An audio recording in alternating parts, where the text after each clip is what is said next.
What's up everyone and welcome back to the MMA Zone. Today, let's get started with Khamzat Chimaev will get dominated in his next fight. With his victory over Kamaru Usman at UFC 294, Khamzat Chimaev now finds himself in a position to challenge Sean Strickland for the UFC Middleweight Championship. Despite that, many, including Strickland, feel as though the contender didn't do enough to earn a crack at the title. The sentiment was echoed by former welterweight title challenger Jorge Masvidal, who spoke in an interview with Alex Benhunin to discuss Chimaev's standing among the best of the best at 185 pounds. I think when he finally gets in there with somebody with a proper training camp at 8, which he hasn't fought nobody at 85. You put him in there with a lot of these guys, I think they'll fucking hurt him, bro. Although Chimaev picked up a win over the former pound-for-pound kingpin Kamaru Usman, Dricus du Plessis doesn't believe that we've seen enough of Chimaev at 185 pounds to accurately measure just how good he is. During an interview with the MMA Guru on YouTube, du Plessis took aim at Chimaev. At middleweight, we don't know how he looks at middleweight because he only fights welterweights. But you know, I've seen him. I've seen Khamzat. He's not that big of a guy. Yeah, he's a tall dude, guy, but he's not got like the frame, yeah, like the shoulder dude, width. But he's not a thick guy. No. Yeah, he's not dense for the division. Listen, in my opinion, I think Khamzat can be very, very glad that that Paulo Costa pulled out of that fight. He can be very glad because you think Costa would have had a better chance? I think Costa would have smoked him. If Chimaev suffered a broken hand, it could be some time before he's able to return to the octagon to fight Sean Strickland. In the meantime, Kamaru Usman has called out Dricus du Plessis for a fight at UFC 300, with the winner likely to get a crack at the title when the time comes. Next up, let's take a look at Justin Gaethje gets called out for BMF title. After Islam Makhachev's win over Alexander Volkanovski at UFC 294, recently crowned BMF Justin Gaethje made his case for the next shot at the belt. As he explained, it was time for the division to see a new contender rather than another rematch. However, according to Dana White, Charles Oliveira will likely get the next crack at the belt. Given that Gaethje will likely have to wait for Makhachev and Oliveira to run things back, former featherweight kingpin Max Holloway has ignited fan interest regarding a fight between he and the highlight. After Gaethje indicated in an interview that he's willing to wait for a crack at the champ, Holloway responded, writing, "If you change your mind, brother, how about one for the fans?" If Gaethje decides to fight in the meantime, rather than wait for Makhachev and Oliveira to fight, a clash with Holloway is likely one of the biggest ones the UFC could book. Holloway, of course, is fresh off a knockout win over the Korean Zombie back in August, which built on an April win over Arnold Allen. With Alexander Volkanovski expected to fight top-ranked contender Ilia Topuria in January, it's clear Holloway is trying to stay busy given that he's beaten many of the best fighters in the division. Justin Gaethje came out in an interview saying he doesn't want to punch Max Holloway. I would say Holloway, but I don't ever want to fight Holloway, so I don't know. I just don't ever want to. I don't want to punch him. Just too nice of a guy, or it's not necessary. I need to know why you don't want to punch Max. I mean, he's a good looking. I like him too much. I like him. He's a good dude. I don't know him personally, but I'm a fan of his. Yeah. I don't prefer to punch him, but if I have to. Now, let's shift gears and take a look at UFC Fight Updates. With the UFC taking a rare weekend off, let's take a look at some of the latest UFC Fight Updates from the week before the Octagon heads to Sao Paulo on November 4th. Unfortunately, that card will no longer play host to a fight between David Onama and Lucas Alexander, with Onama out of the clash due to an injury. So far, no word yet on how the UFC plans to handle the situation. However, given that the event is right around the corner, and there are no Dana White's Contender Series cards to pull fighters from, Alexander could wind up getting pulled from the card. In the new year, Phil Hawes will collide with Bruno Ferreira in a thrilling matchup that will see Hawes look to snap a 2-fight skid that has seen him go 1-4 in his last 5, and recently saw him lose to Ikram Aliskerov back in May. On the flip side, Ferreira will look to bounce back from the first loss of his professional career this summer after successfully making his UFC debut earlier this year following a Dana White's Contender Series win. Last but certainly not least, we have an update regarding the targeted Manel Kape versus Kai Kara-France fight. Despite the animosity between the two men, Kape recently gave an update to fans via social media, indicating that a fight between the two isn't going to happen, writing, "We've tried to negotiate the fight against Kai Kara a lot of times, but it seems that this will be out of the game for a long time. In the meantime, I already have a fight and date. Stay tuned." With a date and opponent locked down, expect an announcement regarding Kape's next fight soon. Next, let's take a look at Dana White confirms Jon Jones will fight in 2024. After Jon Jones withdrew from his scheduled UFC 295 showdown with Stipe Miocic, many fans and analysts question whether Jones will look to return to the octagon after undergoing surgery. or whether he would wind up retiring given the belief that this would be his last fight anyway. As White revealed to media members this week, Jones will return before the end of next year, and he will in fact fight Stipe Miocic, despite the fact that Sergey Pavlovich and Tom Aspinall are set to compete for the interim belt. In addition, although there is a historic UFC 300 card coming up, White has no plans to pencil in a fight between Jones and Miocic quite yet. I'm not thinking about anything until I know how John's surgery goes. He's got to have surgery, so got to get through the surgery, see how fast he recovers. He was very, very serious. He's like, I literally want to do the surgery this week.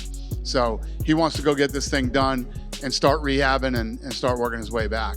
As White previously stated, Jon Jones would need around 8 months to recover given the nature of the specific surgery he's undergoing. However, even if it takes him a year to recover, he would still have time to return before the end of 2024. Jon Jones breaks silence on his injury and provided an update to the MMA community. Very sad situation, very upset. But I've been through a lot of things in life, and injuries is a part of being an athlete. I wanted to say thank you to Stipe Miocic for all the work that he's put in. Also, sorry to Stipe and his team. Like I said, this comes with the territory. But the goal is to get surgery tomorrow and get back to work as soon as possible.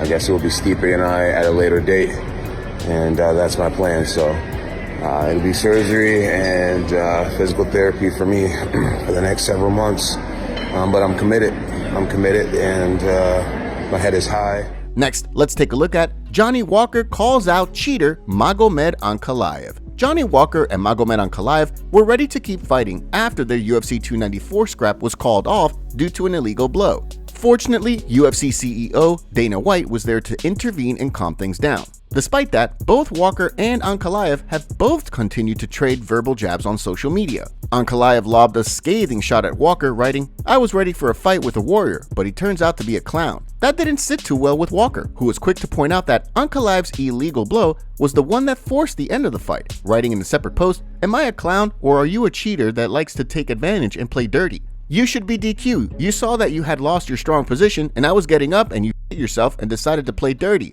You have 20 professional fights and still don't know the rules?" While speaking in a video captioned with a translation, Ankalaev alleged that Walker played up the injury to a certain degree, stating, Я уже успокоился, мне было очень обидно, что бой остановили, соперник слился. Я думаю, в скорейшем времени у нас будет реванш и мы размажем его. With plenty of unfinished business, it's likely only a matter of time before the two are booked for a rematch. Next up, let's take a look at Conor McGregor USADA update. The ball is officially rolling in regards to former champ Conor McGregor's return to the octagon. Although the UFC and USADA are set to go their separate ways in the new year, the US Anti-Doping Agency will continue to test fighters up until the end of the year. Recently, Conor McGregor was even visited by USADA on his yacht, where he reportedly gave 2 samples on the same day. Now, McGregor officially appears in the USADA online testing database, with 3 registered samples for this year. Currently, the expectation is that McGregor will return to the octagon to compete against Michael Chandler, likely at UFC 300 next year. In the meantime, McGregor is continuing to enjoy himself, recently revealing on social media that he plans on being in attendance at this weekend's Ngannou vs. Fury boxing match in Saudi Arabia, after receiving an invite to attend the event. What's up, guys? The notorious Conor McGregor here. Just getting on to happily announce I will be heading to the Kingdom of Saudi Arabia early AM tomorrow for the big heavyweight blockbuster fight between boxer Tyson Fury and mixed martial artist Francis Ngannou. Crossover boxing. MMA ventures over to boxing once again, and this time in the Kingdom, and this time with the heavyweights. So excited to be there. Can't wait to land, touchdown in Saudi Arabia, see what the country has to offer. And I appreciate the invite sincerely, and I look forward to it so much. McGregor also spoke about the technical aspect of the fight and the unique variable that Mike Tyson presents. Tyson Fury's father, John, named his son after Mike Tyson, Tyson Fury. Fast forward a few years, Mike Tyson himself is now training a man to beat his son. That casts so much emotions into it, and it adds so much onto it. It heaps so much onto the story, and you know, to what type of energy will be in the building, and what type of energy the Furies will be going into that bout with particularly Jon and particularly Tyson. So it is a very interesting bout with all these things considered. And with the fight right around the corner, it's clear that the anticipation for the showdown is at an all-time high. Next, let's take a look at Charles Oliveira goes off on UFC fighter. Charles Oliveira wasn't too happy to hear that Belal Muhammad alleged he never intended to fight at UFC 294. Following a nasty cut sustained in training, Oliveira found himself unable to compete on short notice. However, according to Muhammad, if the former lightweight champ really wanted to, he could have competed anyway. During a recent appearance on the MMA Hour, Oliveira fired back at the welterweight contender, shooting down his claim while speaking through a translator. I've been in this for 13 years. They want to serve my way. They just want to show up and just make themselves known and seen and heard. Who would actually make up or cause a situation in which you have such a big and deep cut in the day of of actually traveling? All they do is talk shit. At the end of the day, I don't pay attention to them. Like, they want to serve my way. They want to be who I am. They want to be where I am. And I mean, they're not me. So far, there's been no timeline in regards to how long it'll take for Oliveira's eyebrow to heal up. Given the nature of the cut, it's likely to open back up if the former champion rushes back into action. From the sounds of things, of course, when he returns to action, he'll be competing against Islam Makhachev for the lightweight title, meaning he can take his time and let the cut close properly. That UFC Volkanovski's speech after the fight where he was saying that he felt that down when he wasn't training or he didn't have that purpose. Yeah. Yeah, and then that made him rush into that fight. That was a weird one. Whenever someone takes a late minute fight like that, last minute 10-day fight, it's just, I know that people want to do it, but it's not the right thing to do at a championship level, you know, and especially if you look at like what happened with Volkanovski. He got KO'd in the first round, and the first fight was so competitive. And you got to wonder, like, would he have gotten KO'd if he had a full camp? Like, would the result have been different? Would he have prepared differently? Would he have had right? more faith in his cardio? Same thing with Kamaru Usman and Khamzat Chimaev. Same thing. Like, he didn't trust his cardio. It's just... Because he did block the kick, but it was like a little too low, Well, he was getting right? kicked in the body a bunch of times. I think he thought it was coming to the body, and he kind of went like this, and he got kicked in the head. And that was perfect. I mean, it was a perfect setup. He threw a bunch of left kicks to the body, and then threw that one to the head. It was perfect. Let's hope he can bounce back after that. Sure, like his next he'll bounce back. Yeah, I can't wait to see him get back in, but sometimes when you get knocked out like that, you really should take a bunch of time off. You know, 'cause he got really cracked. I mean, if you watch the head kick, it was like head kick right to the temple, and right to the side of the head. It's like, it's a bad place to get hit. He got hit really hard. You might want to wait a little time after that. If that happens, are you going in kind of like with that in the back of your mind now? You're fighting as free. Sure. Yeah, I mean, that was the first time it happened to him in the UFC. He only been stopped once in his career ever, and that was at welterweight. So he was fighting someone who was 170 pounds. And that was quite a long time ago, early in his career, and he's been completely undefeated in the UFC. And then there was the Makhachev fight, so he loses that decision, very close decision. So he looks like a world beater, and then he takes his fight with very short notice and not really prepared and gets knocked out. So it's one of those things, it's like there's a very high risk, and the reward obviously is very high as well. If he beats Makhachev, he becomes 2-division champion, but you really can't fight a guy like that without really going through a camp. Top comments. McGregor's name is going to be listed to fight every fighter in the UFC roster until 2099. I think it's safe to say he's not beating these guys today, tomorrow, or in 2099.